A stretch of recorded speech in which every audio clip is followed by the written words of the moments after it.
नमस्कार बच्चों, आज मैं आपको आरोह पाठ्य पुस्तक के गद्य खंड के पाठ के बारे में बताने जा रही हूँ। पाठ 2 जो मियाँ नसीरुद्दीन जो कि कृष्णा सोबती के द्वारा लिखा हुआ है। सबसे पहले मैं इस पाठ की रूपरेखा आपको बताने जा रही हूँ। मियाँ नसीरुद्दीन शतचित्र हम हशमत नामा संग्रह से लिया गया है, जो कि एक संस्मरण है जिसमें कई पीढ़ियों से नान अर्थात रोटियां बनाने का कार्य करने वाले मियाँ नसीरुद्दीन के व्यक्तित्व, रुचियों एवं स्वभाव को शब्दों के माध्यम से बताया गया है।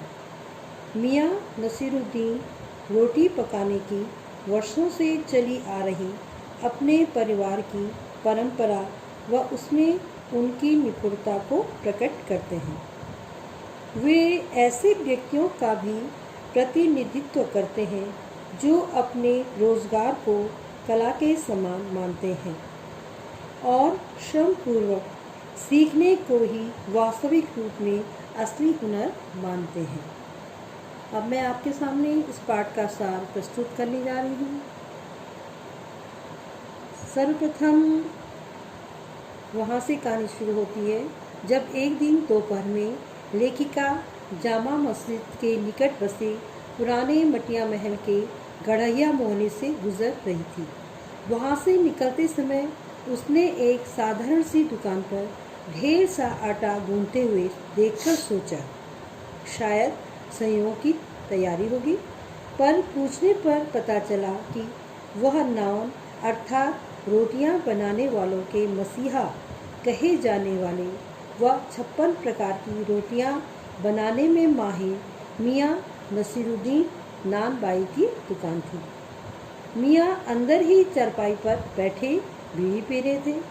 उनके चेहरे पर गहरे अनुभव की झलक थी और आंखों में चुस्ती और चतुराई चमक रही थी। मियाँ नसीरुद्दीन को रोटी बनाने के अपने खानदानी पेशे पर अत्यंत अभिमान था।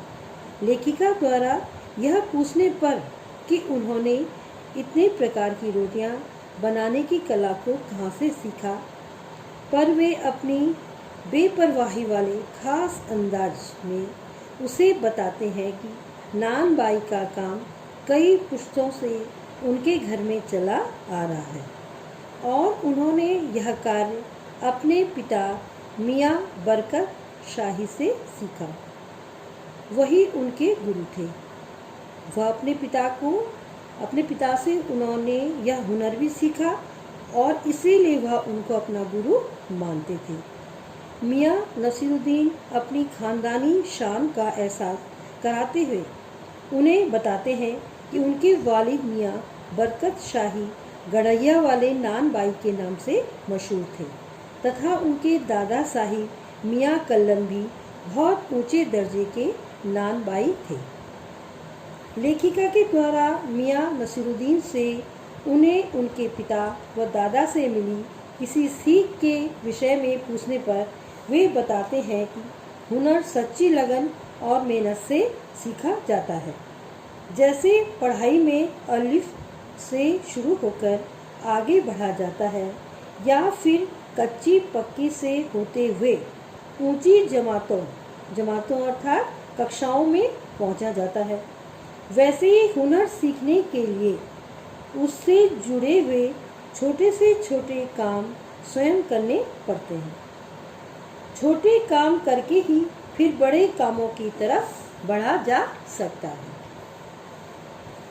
मियाँ अपनी बात स्पष्ट करते हुए कहते हैं कि उन्होंने भट्टी में आंच देने और बर्तन धोने तक के छोटे से छोटे काम अपने हाथ से करके रोटी बनाने की कला को सीखा था।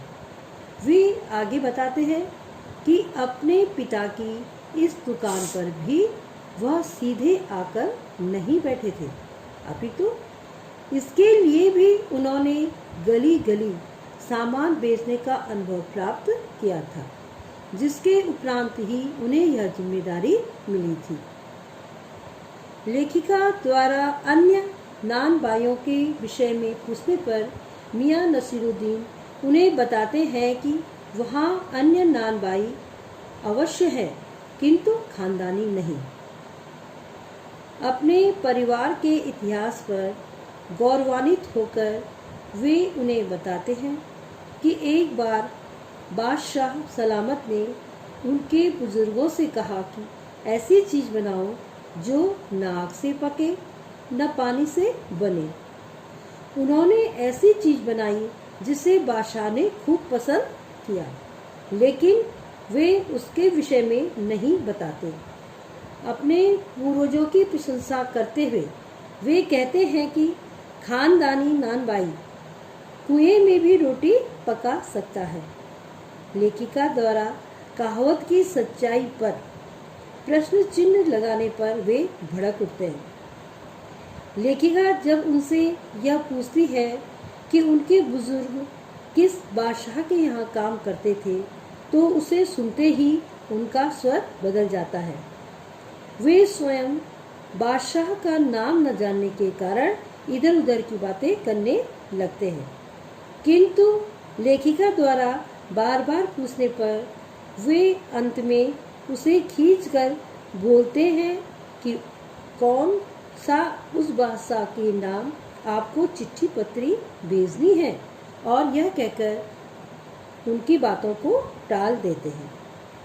लेखिका से पीछा छुड़ाने के लिए मियां नसीरुद्दीन बब्बन मियां को भट्टी सुलगाने का आदेश देते हैं। लेखिका ने उनके बारे में जानना चाहा तो वे कहते हैं कि वे उनके कारीगर हैं। लेखिका उनके बच्चों के विषय में जानना चाहती थी, किंतु उनके चेहरे पर छुपे हुए रोष को देखने के उपरांत उन्होंने अपना विचार त्याग दिया और उनके कारीगरों के विषय में बातें करने लगती हैं।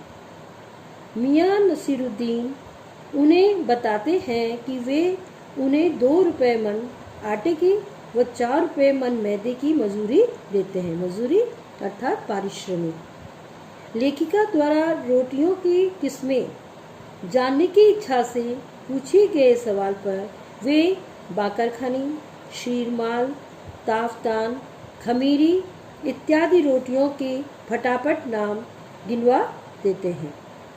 वे तुनकी रोटी की तारीफ करते हुए कहते हैं कि वह पापड़ से भी महीन होती हैं। मैं बता रही थी कि तुनकी रोटी की तारीफ करते हुए कहते हैं कि वह पापड़ से भी महीन होती है, लेकिन कहते कहते वह पिछले ज़माने की यादों में खो जाते हैं और कहते हैं कि पहले के ज़माने जैसा खाने पकाने का शौक़ अब किसमें है। न तो लोगों को वह शौक़ है और न उन चीज़ों की कद्र। आज के ज़माने में तो भारी एवं मोटी तंदूरी रोटी का बोलबाला है, क्या बनाएं और क्या खिलाएं। इस तरह से मियां नसीरुद्दीन और लेखिका के बीच का वार्तालाप खत्म होता है। अब मैं आपके सामने पाठ्यपुस्तक के प्रश्नोत्तर बताना चाह रही हूँ।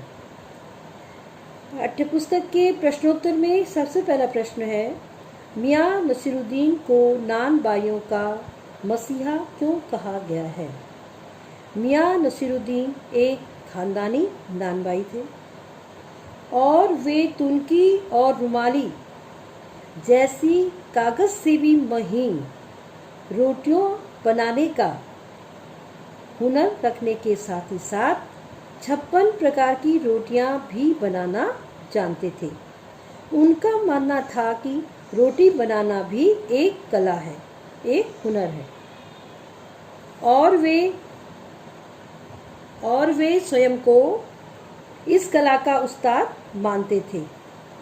आत्मविश्वास से भरे हुए मियां नसीरुद्दीन के इन्हीं गुणों के कारण उन्हें नान बाइयों का मसीहा कहा गया है। प्रश्न नंबर 2 है, लेखिका मियां नसीरुद्दीन के पास क्यों गई थी। इस प्रश्न का उत्तर होगा कि लेखिका मियां नसीरुद्दीन के पास एक पत्रकार की हैसियत से गई थी।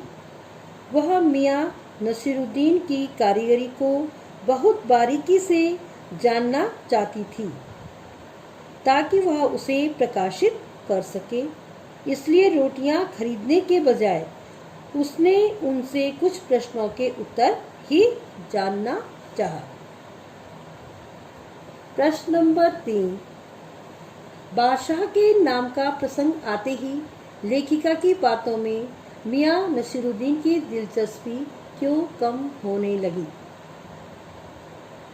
देखिए, इस प्रश्न का उत्तर यह होगा कि बादशाह के नाम का प्रसंग आते ही मियां नसीरुद्दीन की रुचि लेखिका की बातों में इसलिए कम होने लगी क्योंकि इस प्रसंग के तथ्यों का उन्हें ठीक से ज्ञान नहीं था। वे ये जानते ही नहीं थे कि उनके वालिद किस बादशाह के यहाँ कार्य करते थे। उन्होंने ये सभी बातें अपने पूर्वजों से सिर्फ सुनी थी, जिस कारण लेखिका के इस प्रकार के प्रश्न को सुनकर मियां मुश्किल में पड़ गए थे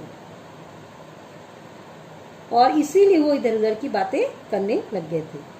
प्रश्न नंबर 4 है, मियां नसीरुद्दीन के चेहरे पर किसी दबे हुए अंधड़ के आसार देखकर यह मजमून न छेड़ने का फैसला किया। इसके पहले और बाद के प्रसंग का उल्लेख करते हुए इसे स्पष्ट कीजिए। लेखिका एक पत्रकार की हैसियत से मियां नसीरुद्दीन के परिवार और उनसे संबंधित बातों को जानना चाहती थी, परंतु मियां उनकी बातों से कुछ परेशान हो चुके थे। विशेष रूप से बादशाह के नाम को जानने वाला प्रसंग उनके लिए बड़ा उबाऊ था, क्योंकि उसका उत्तर वे स्वयं भी नहीं जानते थे और इसीलिए उन्होंने बातचीत को टाल दिया और अपने कारीगर को भट्टी सुलगाने के लिए कहने लगे। लेखिका उनके बेटे बेटियों के बारे में जानना चाहती थी, मगर मियां के चेहरे पर तनाव देखकर लेखिका ने प्रश्न से हटकर उनसे कारीगरों के बारे में पूछ लिया। इसका उत्तर भी उन्होंने चुभती हुई आवाज में दिया कि खाली शागिर्दी ही नहीं साहिब, गिन के मजूरी देता हूँ। मजूरी अर्थात पारिश्रमिक। 2 रुपए मन आटे की मजूरी, 4 रुपए मन मैदे की मजूरी। हाँ, लेखिका ने मियाँ के चेहरे के भाव और आवाज से समझ लिया था कि अगर वह बेटे बेटियों का सवाल छेड़ेगी तो मियाँ नसीरुद्दीन साफ साफ जाने के लिए अवश्य ही कह देंगे। इसलिए उसने इस मजमून को न छेड़ने का फैसला किया। प्रश्न नंबर 5 है कि पाठ में मियां नसीरुद्दीन का शब्द चित्र लेखिका ने कैसे खींचा है? पाठ में मियां नसीरुद्दीन का शब्द चित्र अर्थात शब्दों के द्वारा ही मियां नसीरुद्दीन का चित्र सामने आना। लेखिका ने इसको इस प्रकार बताया है कि मौसमों की मार से पका चेहरा अर्थात मियां नसीरुद्दीन ने कई मौसमों का आना जाना देख लिया था और यह गहराई उनके चेहरे पे झलक रही थी। आंखों में काइयां, भोलापन और पेशानी पर मजे हुए कारीगर के तेवर, यह सब उनके चेहरे से झलक रहा था।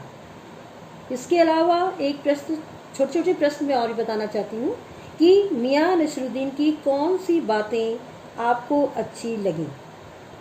तो इस संदर्भ में हम ये कह सकते हैं कि मियां नसीरुद्दीन के अंतर में क्या था? उनके अंदर एक आत्मविश्वास था। वो आत्मविश्वास से भरे हुए थे और एक महिला पत्रकार के समक्ष भी सभी प्रश्नों का उत्तर पूरे विश्वास से जोर देकर और समझदारी के साथ देते हैं। दूसरा, उन्हें क्या था? अपने पेशे से उनका लगाव, क्योंकि वे अपना काम बड़ी रुचि के साथ करते हैं और हुनर सीखने के लिए रुचि को महत्व देते हैं। बातें करते हुए भी उनका ध्यान अपने काम पर पूरी तरह लगा रहता है। जब लेखिका के साथ उनकी बातें हो रही थी, बादशाह का नाम वो नहीं बता पा रहे थे तो उन्होंने तुरंत अपने कारीगर को आदेश देना शुरू किया था। इस तरह से वो अपनी दृष्टि को चारों तरफ लगाए हुए थे। इसके साथ ही उनका शागिर्दों अर्थात कारीगरों का सम्मान करना, ये बात बहुत अच्छी है। वे अपने कारीगरों का सम्मान करते हैं, उन्हें पूरा वेतन देते हैं और उनका शोषण नहीं करते।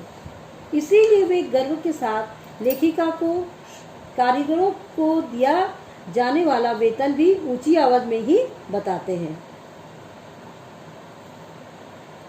मियां नसीरुद्दीन तीसरा प्रश्न में बताना चाहती हूँ, तीसरी पीढ़ी के हैं जिन्होंने अपने खानदानी व्यवसाय को अपनाया। वर्तमान समय में प्राय लोग अपने पारंपरिक व्यवसाय को नहीं अपना रहे हैं, ऐसा क्यों? वर्तमान समय में शहरीकरण व तकनीकी विकास के कारण लोगों की पारंपरिक या लघु उद्योगों के प्रति रुचि समाप्त हो रही है और वे इन व्यवसायों को करने की अपेक्षा विदेशी कंपनियों में नौकरी करना ज़्यादा बेहतर समझते हैं। यही कारण है कि लोग अपने पारंपरिक व्यवसाय को नहीं अपना रहे हैं। अब बच्चों, मैं कल आपके सामने दूसरे पाठ के साथ प्रस्तुत होंगी।